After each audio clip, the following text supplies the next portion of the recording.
সালের 1 সেপ্টেম্বর মহান স্বাধীনতা যুদ্ধের ঘোষক বীর মুক্তিযোদ্ধা বীরত্তম শহীদ রাষ্ট্রপতি জিয়া রহমান বাংলাদেশে জাতীয়তাবাদী দল ভিত্তি করে বাংলাদেশ জাতীয়তাবাদী দল সৃষ্টি করেছিলেন।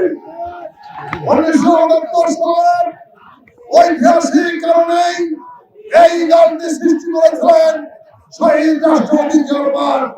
শহীদ রাষ্ট্রপতি জিয়া রহমান যেমন স্বাধীনতা যুদ্ধ ঘোষণা করে বাংলাদেশকে স্বাধীন করেছিলেন, তেমনি 1971 সালের 1 সেপ্টেম্বর বাংলাদেশ জাতীয়তাবাদী দল সৃষ্টি করে বাংলাদেশের স্বাধীনতার সার্বভৌমত্ব রক্ষা করেছিলেন। প্রিয় বন্ধুরা, আপনারা জানেন বাংলাদেশে একদলীয় শাসন ব্যবস্থা চালু ছিল। বাংলাদেশে গণতন্ত্রকে হত্যা করা হয়েছিল। বাংলাদেশের সংবাদপত্রের স্বাধীনতাকে কণ্ঠরোধ করা হয়েছিল। বাংলাদেশের মানুষের কথা বলার অধিকার কেড়ে নেওয়া হয়েছিল। আইনের শাসন উল্লঙ্ঘিত করা হয়েছিল। মোনালিসা হেভি ফ্লো 15 পিস প্যাকেটের সাথে 8 পিসের একটি প্যাকেট একদম ফ্রি। শহীদ রাষ্ট্রপতি জিয়া রহমান বাংলাদেশ জাতীয়তাবাদী দল সৃষ্টি করে এদেশের মানুষের কাছে বহুদলীয় গণতন্ত্র ফিরিয়ে দিয়েছিলেন। শহীদ রাষ্ট্রপতি জিয়া রহমান এদেশের মানুষের কথা বলার অধিকার ফিরিয়ে দিয়েছিলেন। শহীদ রাষ্ট্রপতি জিয়া রহমান গণতন্ত্র দেশের মানুষের কাছে ফিরিয়ে দিয়েছিলেন। সংবাদপত্রের স্বাধীনতা ফিরিয়ে দিয়েছিলেন। শহীদ রাষ্ট্রপতি জিয়া রহমান দলবিহীন ছুরি থেকে একটি সমৃদ্ধশালী বাংলাদেশ এদেশের মানুষকে উপহার দিয়েছিলেন।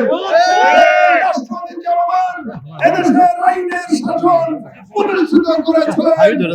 আজকে সেই দলটির অগ্রগতি এবং সাফল্যের 47 বছর আজকের এই দিন। তাই আজকের এই দিন জাতীয়তাবাদী শক্তির কাছে আনন্দের দিন, গৌরবের দিন, অহংকারের দিন।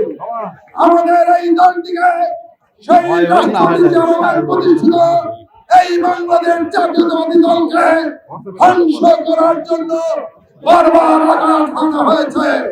90 সালের হোসেন মোহাম্মদ এরশাদ এই দলকে ধ্বংস করার চেষ্টা করেছিল।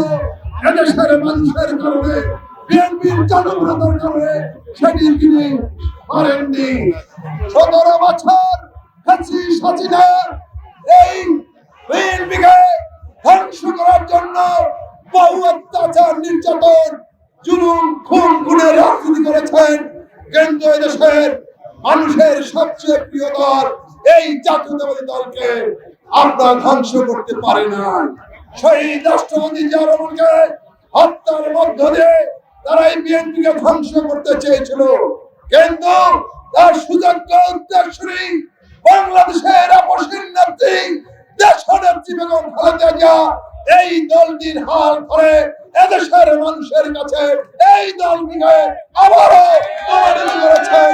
বিএনপি একমাত্র দেশের মাটি ও মানুষের দল।